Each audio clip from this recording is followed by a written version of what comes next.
নমস্কার বন্ধুরা, আমাদের চ্যানেলে আপনাদেরকে স্বাগত জানাই। যারা চ্যানেলটিকে প্রথমবার দেখছেন তারা অবশ্যই চ্যানেলটি সাবস্ক্রাইব করে নেবেন এবং বেল আইকনটি দাবিয়ে দেবেন যাতে চ্যানেলে দেওয়া সকল ভিডিওর প্রথম নোটিফিকেশন আপনাদের কাছে পৌঁছে যায়। তো শুরু হয়ে গেছে আমাদের এসএসসি 10 মার্কসের যে কেস সেটি শুনানির পর্বে প্রথম পিটিশনারের উকিল যিনি আছেন তিনি যে পয়েন্টে কথা বলেন সেটি হচ্ছে এক্সপিরিয়েন্সের 10 মার্কস কখন দেওয়া হবে সেটি নিয়ে। উনি ক্লিয়ারলি ব্যাপারটা বোঝানোর চেষ্টা করেন যে এক্সপিরিয়েন্সের 10 মার্কস সেটা কমিশন যেটা করছে সেটা প্রথমেই দিয়ে দিচ্ছে আমাদের ইন্টারভিউ লিস্ট তৈরি করার আগেই উইথ অ্যাকাডেমিক স্কোর, কিন্তু যেটা গ্যাজেটে টোটালি ক্লিয়ার করে বলা নেই। কারণ গ্যাজেটে একবার বলা আছে যে লাস্টে সম্পূর্ণ সিস্টেমটা যখন শেষ হবে, মানে যখন নিয়োগ করা হবে তখন নিয়োগ করা হবে অ্যাকাডেমিক কোয়ালিফিকেশান যে নাম্বারটি লিখিত পেয়েছে তা সেটা প্রফেশনাল কোয়ালিফিকেশান, ভাইভা এবং ডেমোস্ট্রেশনের ওপরে।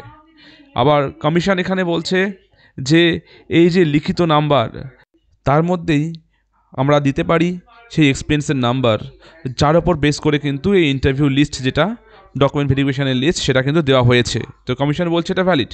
তাহলে কমিশনের কথা যদি আমরা ভ্যালিড ধরে নিই তাহলে একবার অ্যাকাডেমিক নাম্বার এবং রিটেন এক্সপিরিয়েন্সের নাম্বার, তখন একবার সে পাচ্ছে এক্সপিরিয়েন্সের টিচিং পয়েন্ট, আবার গ্যাজেট ওয়াইজ এক্সট্রা করে বলা আছে তাকে এক্সপিরিয়েন্সের টিচিং পয়েন্ট দেওয়া হবে, তাহলে কিন্তু হিসাব মতো নাম্বারটা দুবার অ্যাপ্লাইড হয়ে যাচ্ছে, যেটা গ্যাজেট বিরুদ্ধ। এই কথাটি আজকে বলেন পিটিশনের পক্ষের উকিল। তো ম্যাম একটু শুনে এটাকে নোট ডাউন করে নেন। তো এরপরে অন্য একজন লয়ার পিটিশনের পক্ষের অবশ্যই বলা শুরু করেন তার সাবমিশন। উনি বলেন হচ্ছে একই নাম্বার, মানে একটা ক্যান্ডিডেট সে 9-10-এ অ্যাপ্লাই করেছে, সে 11-12-এ অ্যাপ্লাই করেছে।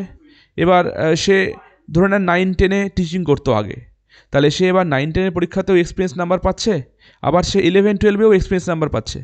তাহলে 9-10-এর এক্সপিরিয়েন্স কেমন করে 11-12-এ কাজ করে? ডাউন গ্রেডের এক্সপিরিয়েন্স তো আপার গ্রেডে কাজ করে না। তাহলে এটা একটা গ্যাজেট বিরুদ্ধ। তো এটা নিয়ে কিন্তু একটা যথেষ্ট যুক্তিতর্ক আজকে কোর্টে চলছে। এছাড়াও উনি একটা কথা বারে বারে বলেন যে সুপ্রিম কোর্ট আগের দিন বারে বারে বলেছে যে নতুন নিয়োগ যেটা হচ্ছে সেটা কিন্তু 2016 সালে রুলস ওয়াইজ হওয়া উচিত। তাহলে হিসাব মতো এই যে ব্যাপার ডাউন গ্রেডের এক্সপিরিয়েন্সকে আপারে দেওয়া হচ্ছে, এটা কিন্তু একদম নতুন, যেটা কিন্তু কোনোভাবেই হওয়া উচিত নয়, কারণ এটা 2016 সালের রুলসকে ভায়োলেট করছে। তো এই হলো আজকের সাবমিশন, এখন পর্যন্ত চলছে।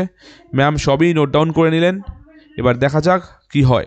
কেস এখনও রানিং, এরপরে কী হচ্ছে না হচ্ছে অবশ্যই আপনাদেরকে আপডেট দিয়ে দেবো। চ্যানেলে থাকবেন, ধন্যবাদ।